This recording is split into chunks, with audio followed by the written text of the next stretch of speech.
नमस्कार मित्रांनो, आज आपण आलोय आपल्या शेतामध्ये खूप पाणी जमा झाले आहे.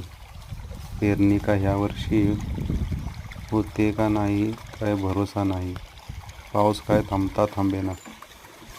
सातारा जिल्हा, तालुका जिल्हा सातारा, खूप पाणी जमा झालेलं आहे शेतामध्ये.